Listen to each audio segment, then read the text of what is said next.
Bienvenue à tous dans l'invité de la rédaction. Aujourd'hui, l'entretien aborde les sports intellectuels et les jeux traditionnels et surtout leur impact sur le développement et la réussite scolaire. Notre invité est innovateur, président fondateur de la Fédération ivoirienne d'Othello, des sports et jeux traditionnels en Côte d'Ivoire. Monsieur Ourega Lojano, bienvenue. Merci, monsieur Oumar.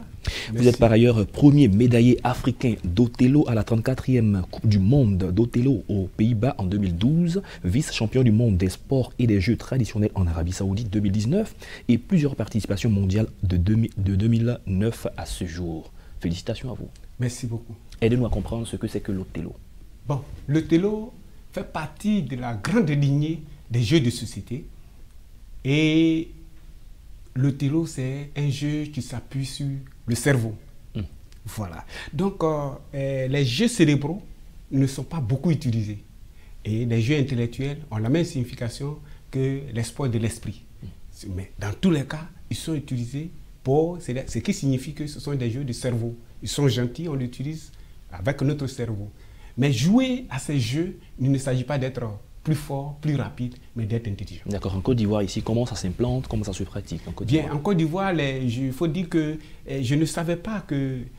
J'ai vu, pour utiliser les mathématiques en tout cas, parce que nous, on a créé nos clubs mathématiques dans les lycées de Côte d'Ivoire, pour amener les amis à aimer les maths. Mais on n'avait pas le matériel. Vous voyez, quand vous dites à un enfant droite parallèle, droite séquente, on ne sait pas ce que ça veut dire. Il faut utiliser un matériel. N'ayant pas les moyens, je me suis rabattu sur le ludo.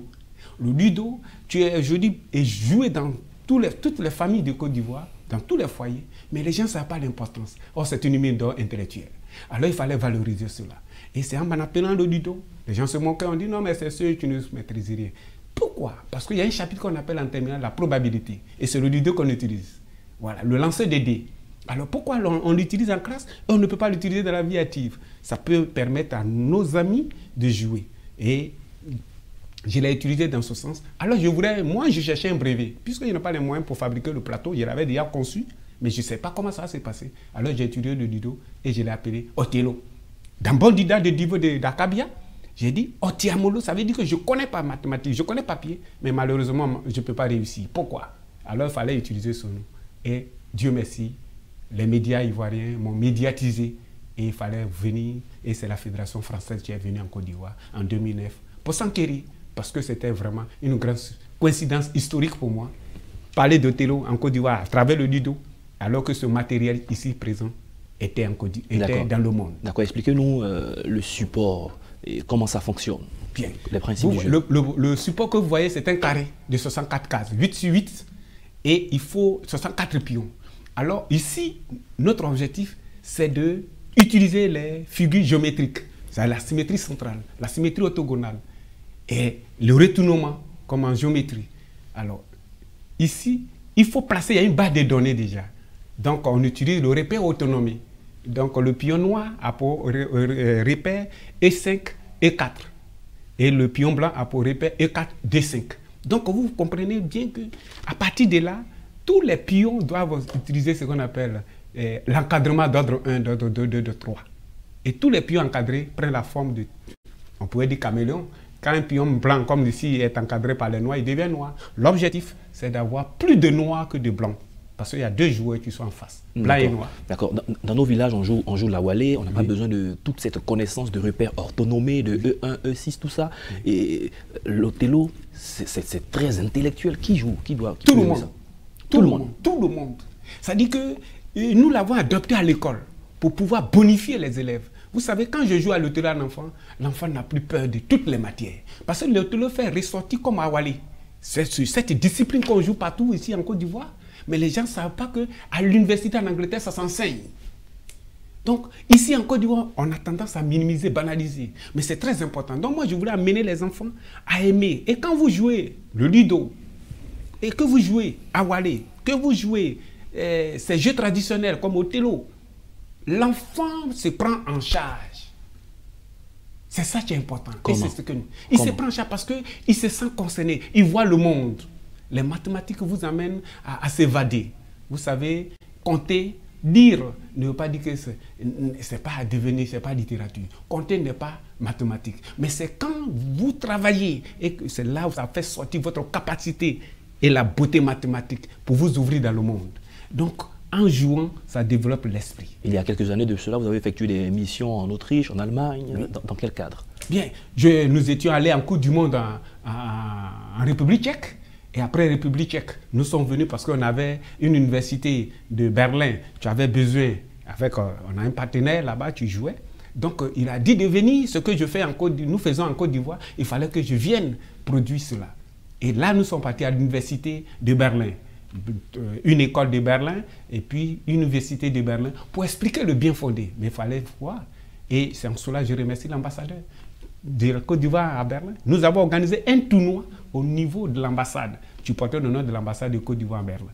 Et ça a été vraiment, les Blancs ont vraiment apprécié. D'accord, parlons de tournoi. Cette année, il y a de grands rendez-vous avec les jeux intellectuels. Oui, il y a des grands rendez-vous. Déjà, nous sommes en ligne. À cause de Covid-19, cette année, nous devions nous rendre en Arabie Saoudite pour le tournoi d'Awalé et nous rendre en France pour le tournoi de la Coupe du Monde de Tétélo. Et très bientôt, nous irons en Afrique du Sud pour le tournoi de Ludo. Donc, c'est dire qu'on parcourt tous ces pays pour montrer notre expertise. Et les jeunes Ivoiriens que nous avons formés, sachant qu'il y a une fille de 11 ans qui est vice-championne du monde de catégorie minime, junior. Aujourd'hui, elle est junior. Mais elle est allée en Belgique et elle fait partie des 3 meilleures joueuses au monde des jeux de Télo. D'accord, voyons comment tous ces jeux-là peuvent vraiment contribuer à la réussite scolaire, parce que quand on voit des personnes autour d'un damier, autour du ludo et peut-être même l'othello, on aura l'impression que c'est des passe-temps qui perdent du temps. En quoi est-ce que ces jeux-là aident l'élève ou celui qui joue à réussir? Vous savez, les jeux traditionnels sont importants. Mais pourquoi ils sont qualifiés il y a certains jeux qui sont qualifiés des traditionnels parce que ça se joue depuis plus de 100 ans. Donc, jouer, c'est apprendre à penser au monde et à s'entraîner pour faire ressortir nos compétences. Participer à des championnats compétitifs. Donc, cela permet à l'enfant de ne plus se sentir lésé. Vous savez, tout ce qui se passe aussi dans la vie, quand les enfants commencent à jouer à ces genres de jeux, il faut dire que aujourd'hui, avec le sport que nous connaissons, a fait sortir, quand vous voyez les grands champions du monde, tu parles, ils disent j'étais comme ça, j'étais même ceci, ma famille était pauvre, mais aujourd'hui le sport les a rendus ce qu'ils sont. Et aujourd'hui, je pense qu'à partir de ces jeux, on peut avoir des élèves compétitifs. C'est pour ça que je demande à Mme Marietou d'associer la Fédération ivoirienne de Télo et tous ces joueurs et tous ces sports, afin de donner des exemples. Vous voyez ce qui s'est passé en Allemagne, en Belgique, en Autriche. En Autriche, j'étais envahi par les élèves blancs. Voilà. Et c'était vraiment de la mayonnaise. En Côte d'Ivoire, les gens commencent à aimer. Allez-y dans tous les quartiers, les gens jouent. On peut tirer les gens des rues, de ne plus faire de n'importe quoi. Même le télo permet, depuis que j'ai introduit le télo à l'école, les jeunes filles se mettent au travail. Aujourd'hui, la majeure partie des filles travaillent. Je leur ai dit, votre mari, c'est votre travail, et à travers ces jeux. Donc, aider les télos à émerger, mais les jeux cérébraux, les jeux intellectuels, le ludo, la walé, en Côte d'Ivoire, si nous le pratiquons, d'accord, revenons sur la jeunesse. Revenons sur la façon dont c'est joué, combien de joueurs et combien de temps on peut mettre? Le télo joue 30 minutes. 30 minutes, vous avez 2 minutes pour réfléchir. Parce que ça joue sur les mailles. Il faut réfléchir. Au moins, ton adversaire joue, c'est là, toi, tu prépares déjà le prochain coup. Et vous voyez, quand j'ai l'habitude de jouer là, plusieurs fois, alors si je perds, alors je change de stratégie. Donc ça vous permet de prendre, déjà apprendre à prendre des décisions. Et c'est là, dans tous les domaines. Quand vous perdez, que vous vous rendez compte, vous savez à l'école, qu'est-ce que les élèves disent? Quand ils ont une mauvaise note, ils disent c'est le professeur qui m'a donné. Mais quand ils ont 20, ils disent j'ai eu. Alors le télo te permet d'être dans la légalité. Si tu as eu 0, il faut dire que c'est moi, tu te mets en cause. Et c'est là que tu vas développer ton esprit et ta personnalité. Monsieur Ourega Lojano, merci d'être passé sur notre plateau. C'est la fin de cette émission. Je rappelle que vous êtes innovateur, président fondateur de la Fédération ivoirienne d'Othello, des jeux, des sports et jeux traditionnels en Côte d'Ivoire. Avec vous, nous allons parler justement d'Othello et de tous les grands rendez-vous de l'année 2021. Merci d'être passé. Merci beaucoup. C'est la fin de cette émission. Merci à tous de l'avoir suivi. Excellente suite de nos programmes sur Média.